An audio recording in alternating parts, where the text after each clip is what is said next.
एक बूढ़े भिखारी अनोखी कहानी।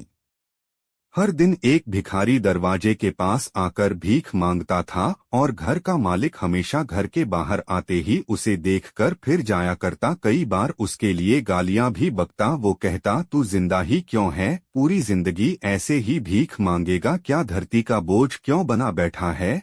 और कभी कभी उस भिखारी को गुस्से में वह धक्का भी मार दिया करता। इतना कुछ हो जाने के बावजूद अधिकारी के मुंह से सिर्फ यही निकलता कि भगवान भगवान तुम्हारे पापों को माफ करे। एक बार सेठ को धंधे में बड़ा नुकसान होने की खबर मिली। सेठ बहुत परेशान था कि तभी उसके दरवाजे पर वही भिखारी आया। गुस्से में अपना आपा खोते हुए सेठ ने उस भिखारी को पत्थर दे मारा। पत्थर लगने के कारण भिखारी का सर फूट गया और उसके सर से खून बहने लगा। फिर भी दर्द से कराहते हुए भिखारी ने इतना ही कहा, भगवान तुम्हारे पापा को माफ करे। भिखारी वहां से चला गया। सेठ सोच में पड़ गए। भिखारी को पत्थर मारा फिर भी उसने सिर्फ प्रार्थना की। सेठ का गुस्सा शांत हुआ, शेर का मन शांत हुआ। भिखारी का रहस्य जानने के लिए सेठ ने भिखारी का पीछा करना शुरू कर दिया। भिखारी जहां जहां जाता सेठ उसके पीछे जाता। सेठ ने देखा कि कोई उसको खाना देता, कोई उसको मारता, कोई अपमानित करता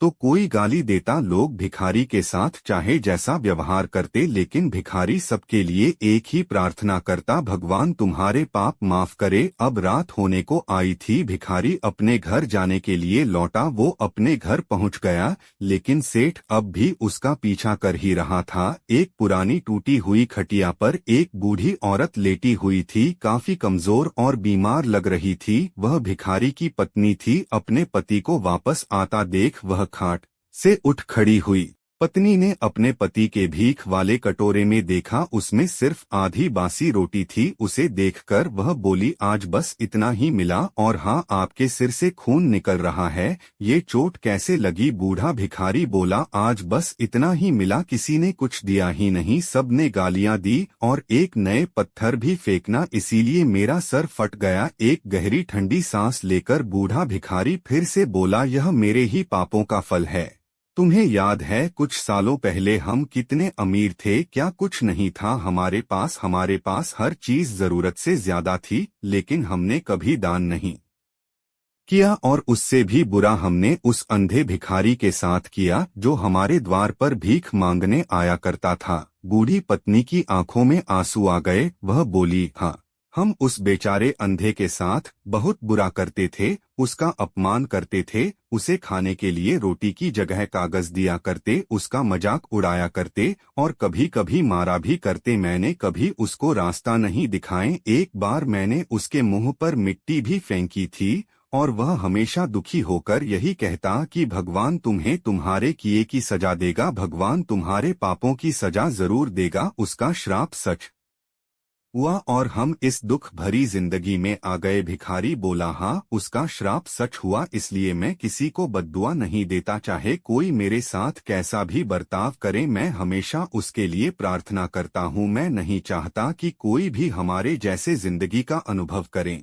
किसी को भी हमारे जैसे दुखों का सामना करना पड़े। वो नहीं जानते कि वह कितना बड़ा पाप कर रहे हैं, इसलिए अनजाने में हुए पाप की ऐसी सजा किसी को भी मिले, मैं नहीं चाहता। सेठ वहीं पर छुपकर यह सारी बातें सुन रहा था। अब उसे सब कुछ समझ में आ गया था। भिखारी और उसकी पत्नी ने वह आधी रोटी मिल बांट कर खाएं और भगवान को धन्यवाद बोलकर सो गए। अगले दिन बड़ा भिखारी फिर से भीख मांगने गया। सेठ के घर के पास जाते हैं। सेठ ने पहले से गरम रोटियां उसके लिए निकाल कर रखी थी। उसे देते हुए सेठ विनम्रता से बोला, माफ कर दीजिए बाबा, उसे बहुत बड़ी गलती हो गई। बूढ़ा भिखारी बोला, भगवान तेरा भला करे। इतना कहकर वह आगे निकल गया। इस कहानी से जो सीख लेने लायक है वह बड़ी ही सिंपल है कि आदमी चाहे किसी के बारे में बुरा कहे या भला करे, लेकिन भगवान सिर्फ कर्म के हिसाब से उसको फल देता है। क्या हुआ अगर भगवान नहीं दिखता है?